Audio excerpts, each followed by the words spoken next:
Hello everyone, welcome back to another reaction video. Today I'll be reacting to how did the British Empire rule the world. In all these my past videos that I've been watching, I've been referencing the British Empire and the way they were able to take over the world, conquer so many countries and everything like that. And I've been looking forward to watching videos about the British Empire. As a Nigerian guy that comes from a country that was colonized by the British Empire, this is a topic and a kind of history that really concerns me. And I really want to know how such a small island was able to conquer the world the way they did. It's still something that really fascinates me, and to me it's remarkable. Of course, a lot of things that they did, they committed some atrocities and they did some terrible things, but sometimes even when people do terrible things, you can always look at how efficient and how remarkable their exploits were, despite the fact that they committed atrocities on the way. So this is a video that has always really fascinated me. So I'm really looking forward to learning about the British Empire. And guys, as you can see, I'm going on a world exploration, and I hope you guys join me on this journey of world exploration by subscribing to the channel, smashing the like button, and clicking the notification bell for more content. Now let's get into the video.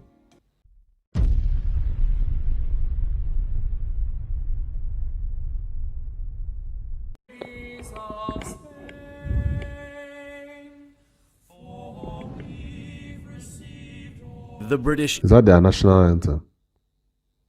I've never, actually, out of all the countries, all the other countries outside my country, the United States national anthem is the only one that I can actually hum a bit. Like, I can't really sing it, I'll just hum it. Oh hell, can't you see? Bum, bum, bum, bum, bum, bum. Whatever. Okay, that is for another video. But is that the British national anthem?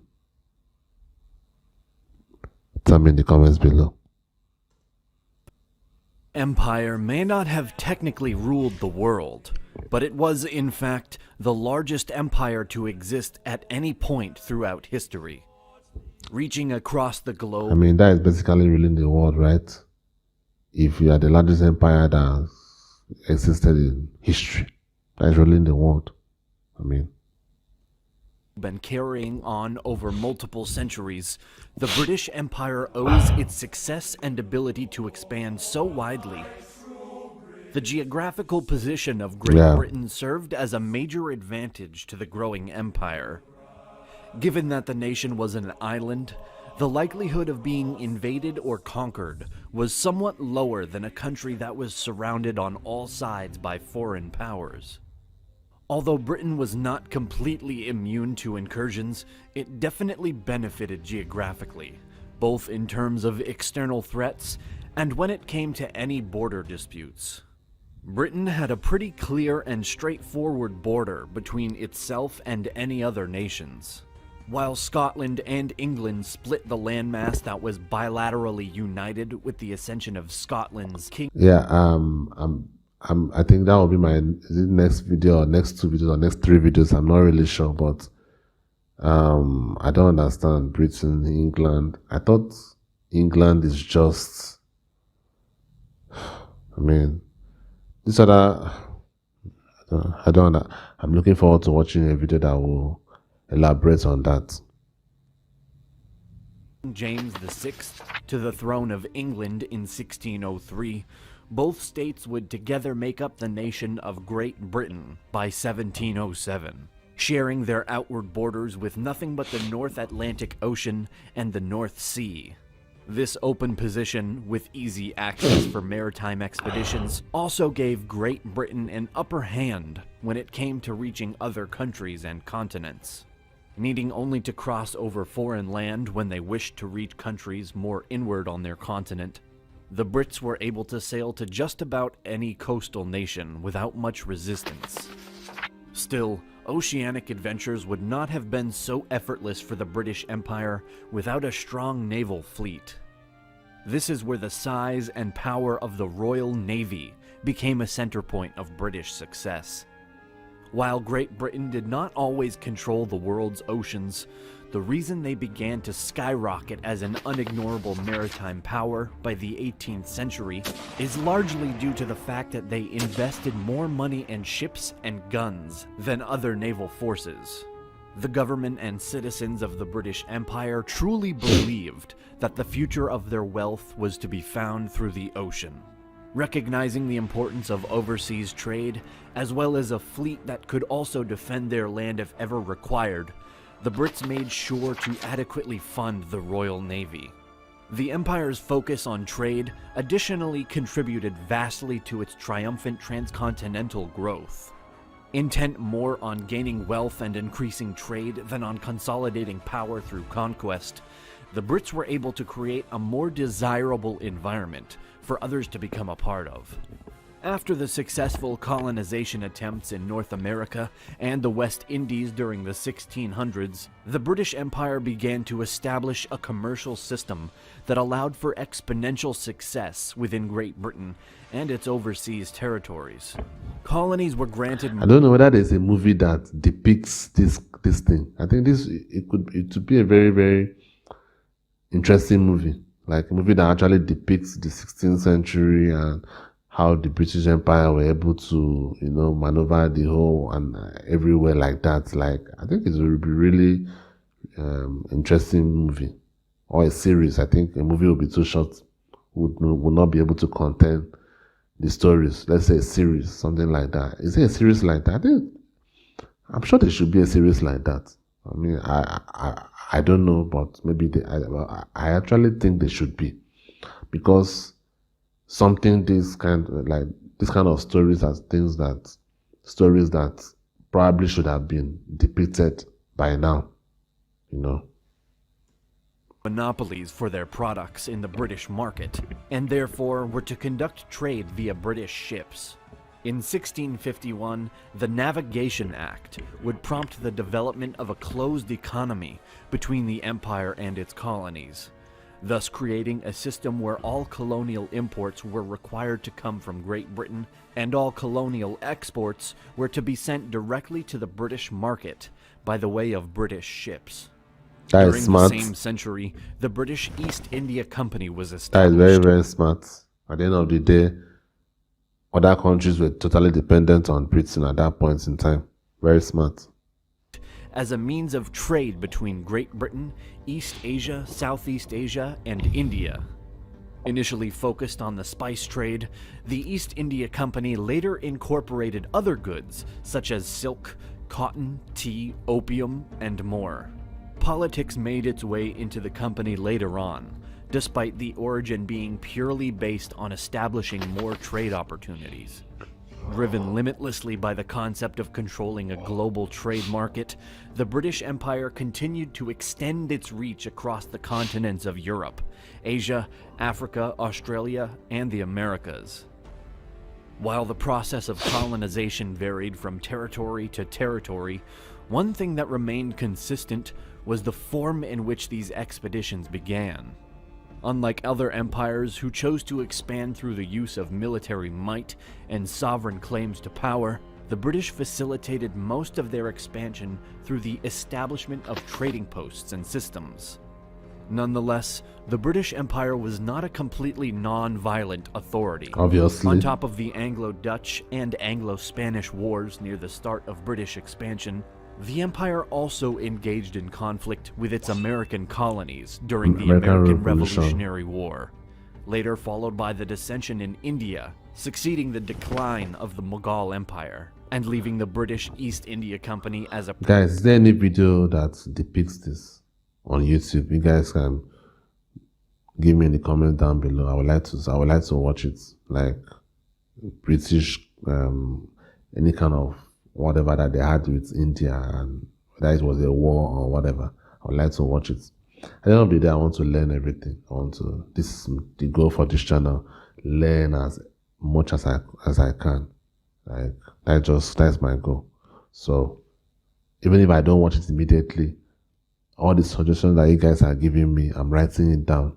My writing everything down. So even if it's not this year, I can still watch it next year.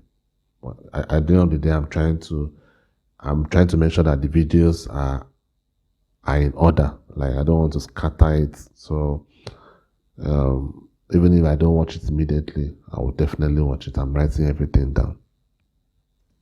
Prominent political power in the region. The presence of Britain in India was also notably more forceful than some of their other trade-focused enclaves, demonstrated by the expansion of the East India Company's power through the threat of violence against those who protested. The continued tensions between the British and French were no longer secluded in India either, as the 7 Years' War erupted in 1756, lasting until the Treaty of Paris was signed in 1763, leaving Britain as the leading power across India and the world's oceans. When the American Revolutionary War came in 1775, after the British Empire responded to the "no taxation without representation" movement of the Americans by sending troops to try and subdue the colonies, France and Spain chose once again to go to war with Britain, now as allies of the newly declared United States. In 1783, at the Peace of Paris, the British Empire was forced to acknowledge American independence, in turn relinquishing any control over their former colonies. But let's be real here. I mean, the British Empire, the people that they fought against during the American Revolution, were they not still British people? I think they were still British people. Like, they were still British immigrants that immigrated from Britain to the Americas, right? So at the end of the day, the British fought the British. Am I right? If I'm wrong, please tell me. I don't want to feel stupid. If I'm wrong, tell me, please. Devising a new strategy after such a drastic loss of territory, Great Britain now turned its attention toward the continents of Asia, Africa, and Australia, marketing what some historians call the beginning of the Second British Empire. Though trade between the United States and Great Britain actually continued after the installation of independence, the empire chose to utilize the uncolonized coasts of Australia, which had been discovered by a Dutch explorer, Willem Janszoon, in 1606, and later claimed for the British Crown by James Cook in 1770 under the name of New South Wales.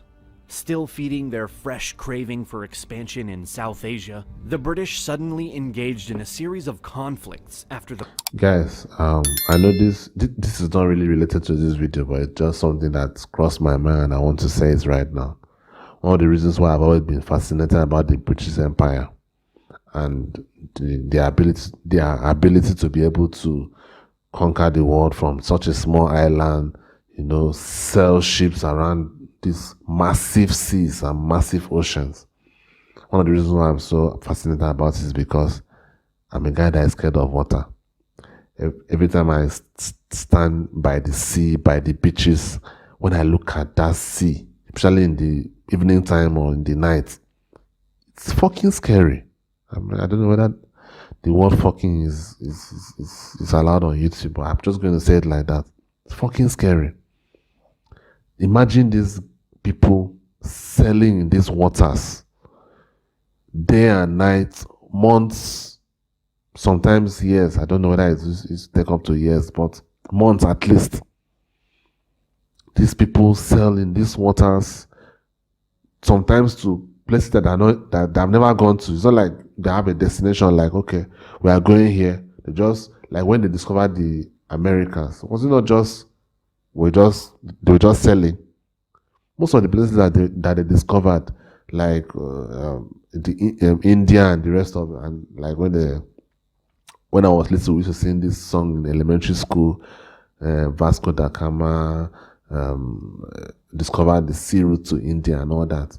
How did they discover the sea routes to India? Was it not like just gallivanting around the ocean?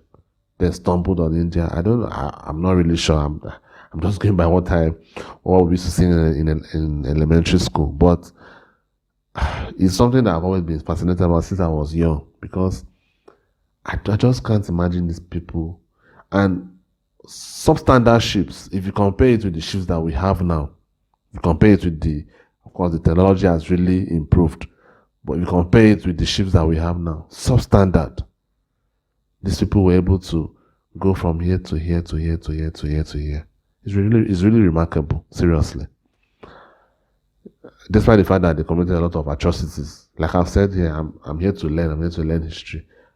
I understand that most of these countries that I'm sitting down here and praising committed atrocities. I understand that, but at the same time, it's still possible to also be intrigued and impressed by the prowess and the efficiency of some of these countries.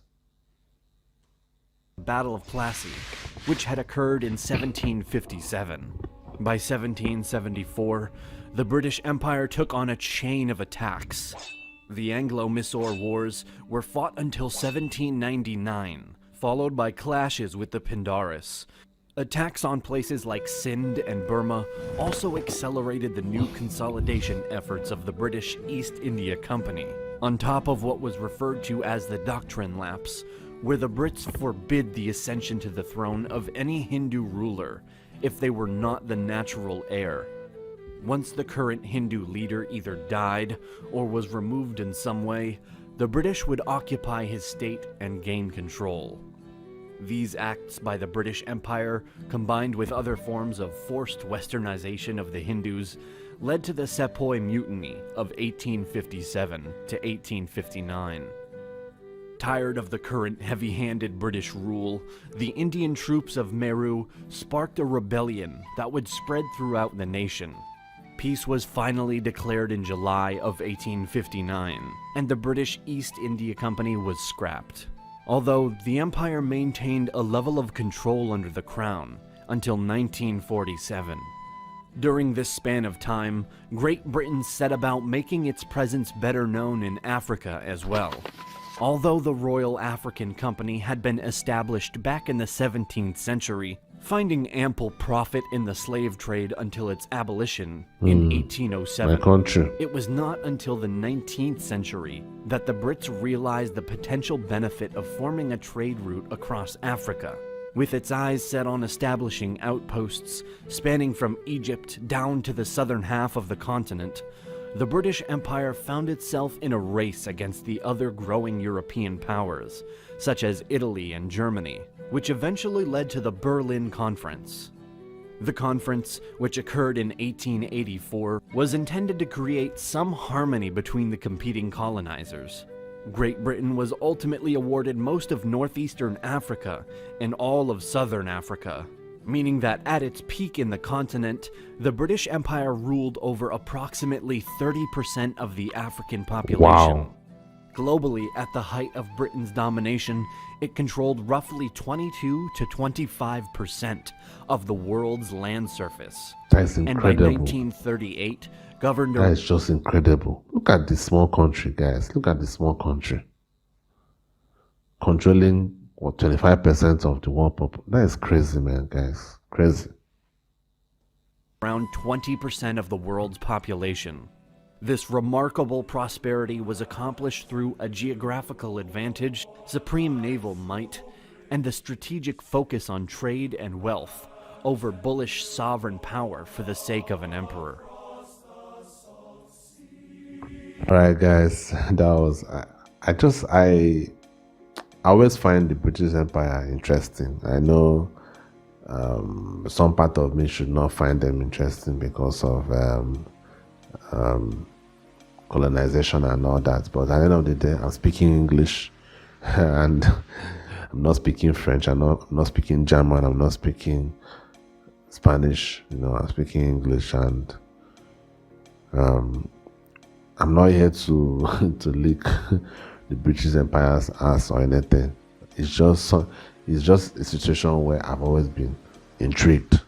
I've just always been intrigued because these are things like one of the reasons why I'm interested is because these are things I'm not capable of. Like I can't imagine myself being at sea for a month on substandard ships, with wind and all that. I would throw up. So of course you can't be surprised by me being so a fanboy to this kind of exploits, but at the end of the day, they committed some atrocities, not some, a lot of atrocities, and obviously the current Britain now, they're trying to would I say whitewash whatever they did in the past, but yeah, it's what it is at the end of the day. People like we that were alive, that were born years and years after these events, it's our place to learn history, to learn where we came from, to learn what happened to our forefathers, to learn all this. That is our place, and I'm really glad that I started this channel, and I'll be able to learn all these things across the world and keep exploring, and having you guys join me on this journey makes it more fun for me. Anyway, guys, I hope you enjoyed the reaction. I'll see you on the next one. I think my next one is still gonna be, my next 2 videos will still be about the British Empire or the British. So till next time, peace.